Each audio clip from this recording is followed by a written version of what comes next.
मेरा प्रणाम स्वीकार कीजिए देवी सरस्वती। आइए देवी लक्ष्मी, आपके आगमन से ब्रह्मलोक धन्य हुआ। आपका स्वागत है, आसन ग्रहण कीजिए। धन्यवाद।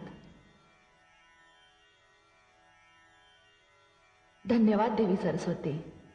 जन कल्याण के कार्यों में इतनी व्यस्त रहती हूं कि कहीं आने जाने का समय ही नहीं मिलता। अब क्या करूं? मेरा नाम ही लक्ष्मी है, धन और वैभव की देवी हूं। सारा विश्व आदर करता है मेरा। घर घर में मेरा स्वागत होता है। जहां जहां पहुंच जाती हूं, सुख, संपत्ति और वैभव अपने आप पहुंच जाते हैं वहां। यह सत्य है देवी कि आप सुख, संपत्ति और वैभव की देवी हैं। यह भी सत्य है कि घर घर में आपका स्वागत होता है। किंतु क्या देवी सरस्वती? किंतु आप कहीं टिकती नहीं, स्थिरता नहीं है आप में। इसलिए तो संसार आपको चंचला कहता है। क्षणे रुष्टा क्षणे तुष्टा। आप एक क्षण में रुष्ट हो जाती हैं और एक क्षण में तुष्ट। आज आप यहां हैं तो कल वहां। किंतु मैं ऐसी नहीं हूं।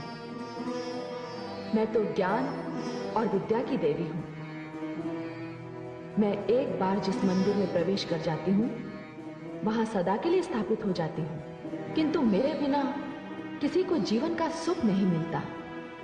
मैं धन हूं देवी सरस्वती, और निर्धनता सबसे बड़ा अभिशाप है। धन तो मैं भी हूं देवी लक्ष्मी। अंतर इतना है, आपका दिया हुआ धन तन के लिए है और मेरा दिया हुआ धन मन के लिए है। आपका दिया हुआ धन कोई भी चुरा सकता है, छीन सकता है, किंतु मैं तो विद्या हूं, ज्ञान हूं। मुझे ना तो कोई चुरा सकता है, ना छीन सकता है। और सबसे बड़ी बात तो यह है कि मेरा दिया हुआ धन जितना भी बांटिए उतना ही बढ़ता है। देवी सरस्वती, आप जानती हैं राजा को राजा क्यों कहते हैं? क्योंकि उसके पास मैं हूं। आप भूल रही हैं देवी लक्ष्मी, राजमुकुट का तब तक कोई अर्थ नहीं जब तक उसके पीछे राज तिलक का आधार ना हो, बल ना हो, संस्कार ना हो। और राज तिलक के पीछे शक्ति होती है मंत्र की, विद्या की, ज्ञान की। और सत्य तो यह है देवी लक्ष्मी कि जिसके पास मेरी दी हुई बुद्धि की शक्ति ना हो, उसके पास आपका दिया हुआ धन भी नहीं रह सकता। देवी सरस्वती, आपके पास थोथे शब्दों की कमी नहीं। आप तो बस वाणी ही वाणी हैं। देवी लक्ष्मी,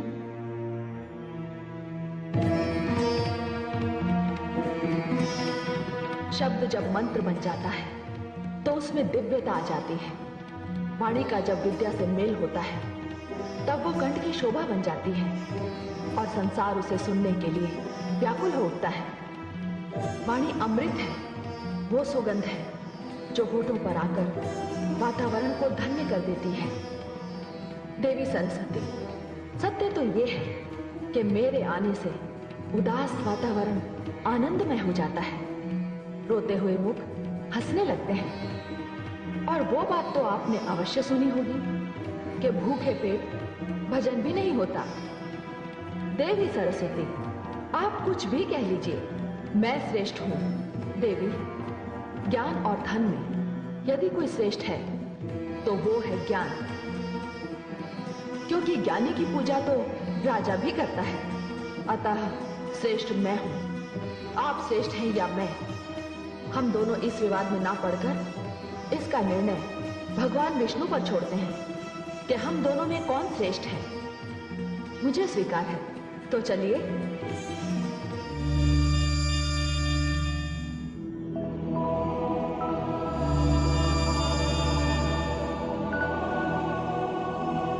प्रणाम देवी सरस्वती। प्रणाम। अरे देवी गंगा तो पहले से ही यहां उपस्थित है।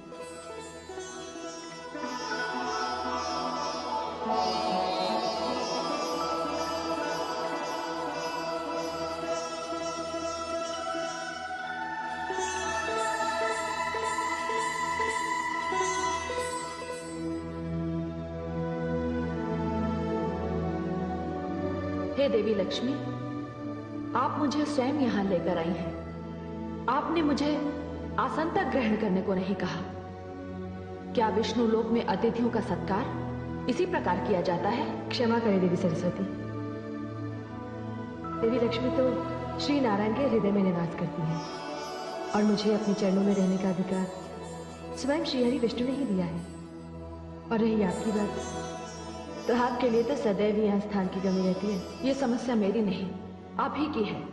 मैं अतिथि हूँ और नियमानुसार आपको अपना स्थान छोड़कर मुझे स्थान देना चाहिए। देवी सरस्वती, मैं तो अपना स्थान छोड़ने की सोच भी नहीं सकती। और मैं अपना स्थान छोड़कर कहाँ जाऊंगी? तो आप मुझे यहाँ लाई क्यों?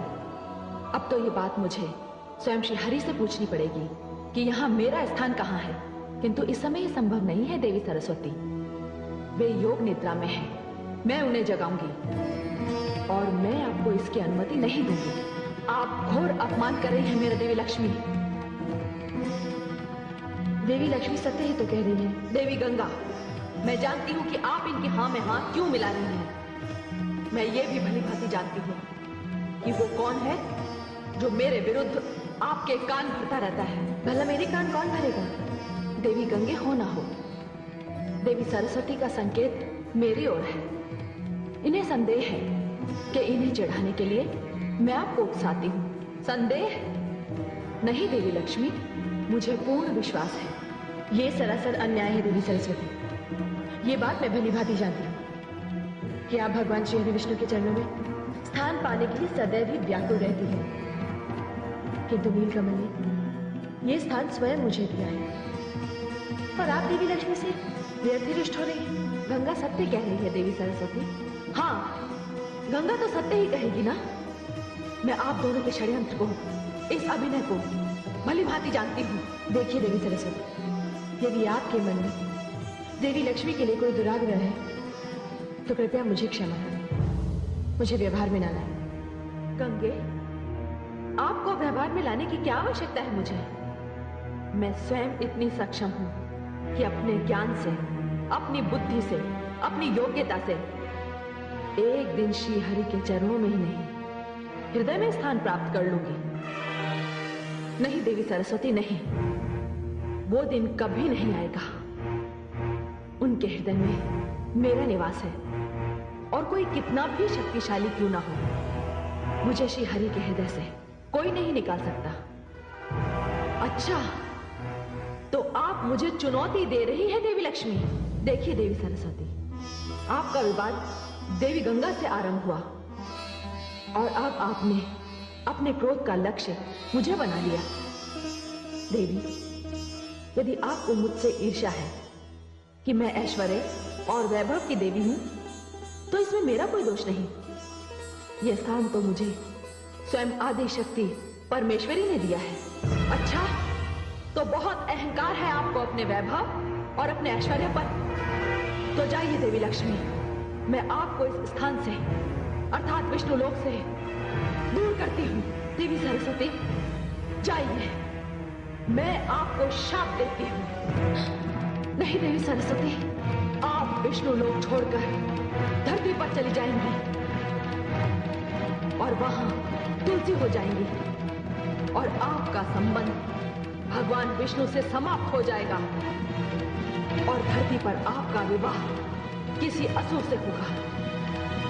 देवी सरस्वती, ये आपने क्या अनर्थ कर दिया? आपका विवाह तो मुझसे था और आपने देवी लक्ष्मी को श्राप दे दिया।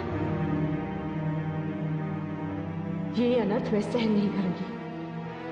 जाइए, मैं भी आपको श्राप देती हूं कि आप धरती पर नदी बनकर प्रकट होंगी।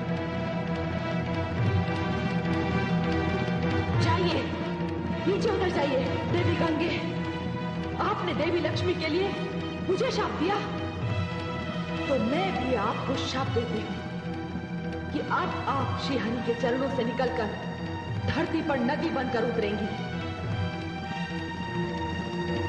और अधिक से अधिक पापियों के संपर्क में आएंगी। आप पापियों से घिरी रहेंगी।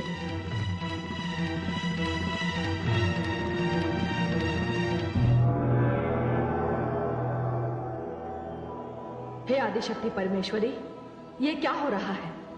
आपकी रची हुई ये दो शक्तियां, देवी लक्ष्मी तथा देवी सरस्वती, आपस में लड़ रही हैं। क्यों? इसमें विचित्र क्या है? धन और बुद्धि में तो सदैव संघर्ष रहा है और सदैव रहेगा। यही तो होता आ रहा है। ऐश्वर्य कहता है उसके बिना सब व्यर्थ है। ज्ञान कहता है उसके बिना सब व्यर्थ है। श्रेष्ठता का ये युद्ध ना कभी रुका है और ना कभी रुकेगा। किंतु हे आदिशक्ति परमेश्वरी, इसका परिणाम क्या होगा?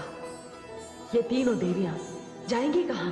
हे महाकाली, इसके लिए तो पृष्ठभूमि बहुत पहले से बन चुकी है। मैं आपका तात्पर्य नहीं समझी देवी परमेश्वरी, मैं तुम्हें समझाती हूं। वो देखो, वन में एक राजा कितनी कठिन तपस्या कर रहा है। इस राजा का नाम है धर्मध्वज। ओम श्री लक्ष्मी देवाय नमः। ओम श्री लक्ष्मी देवाय नमः।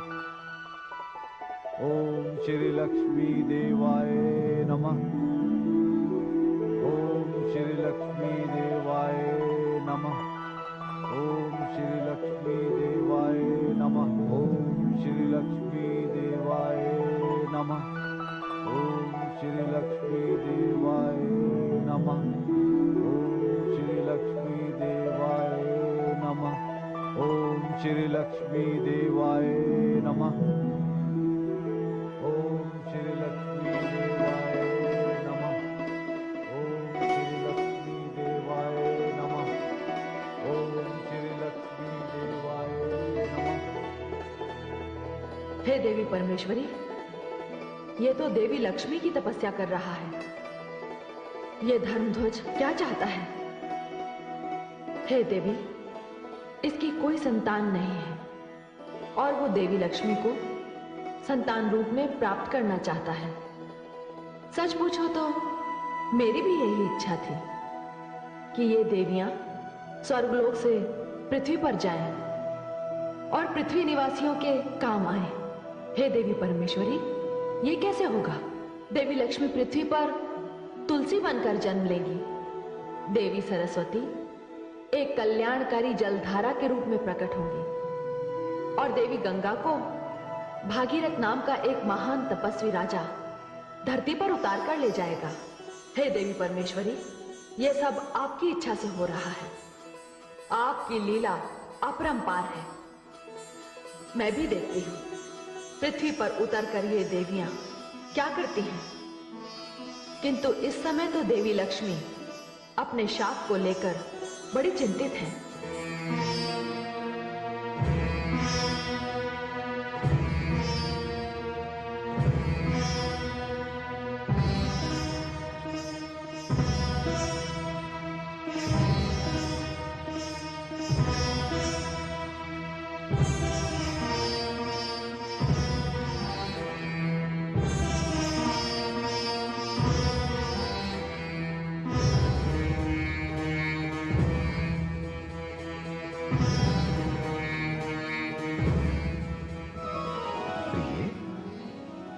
मैंने आपको इतना अधिक चिंतामग्न पहले कभी नहीं देखा।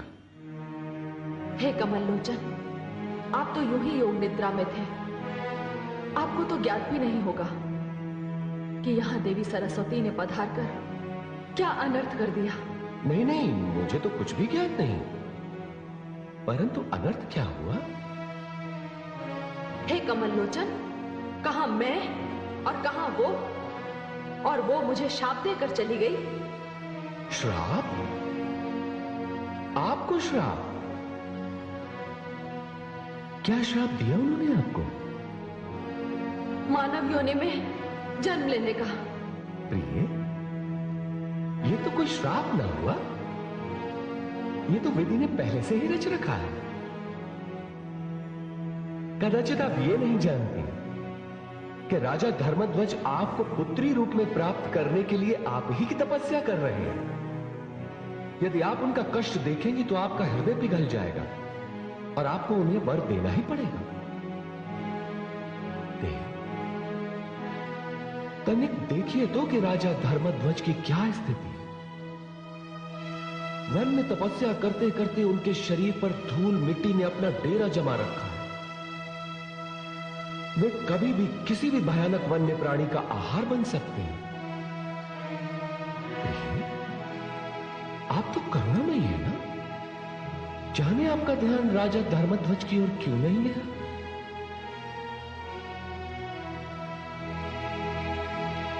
ओम श्री लक्ष्मी देवाय नमः। ओम श्री लक्ष्मी देवाय नमः। ओम श्री लक्ष्मी देवाय नमः।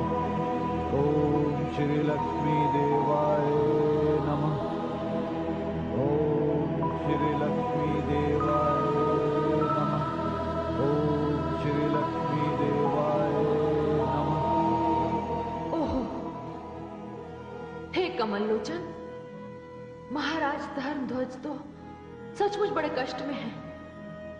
उनकी ये दशा देखी नहीं जा रही है मुझसे।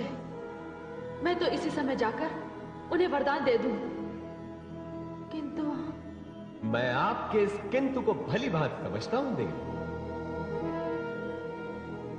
आप इस संकोच में हैं कि पृथ्वी पर जाकर आप में सारे गुण मानव वाले आ जाएंगे। हाँ कमल लोचन, और मैं आपसे दूर हो जाऊंगी और सारी दैवी शक्तियां भी मुझसे छिन जाएंगी।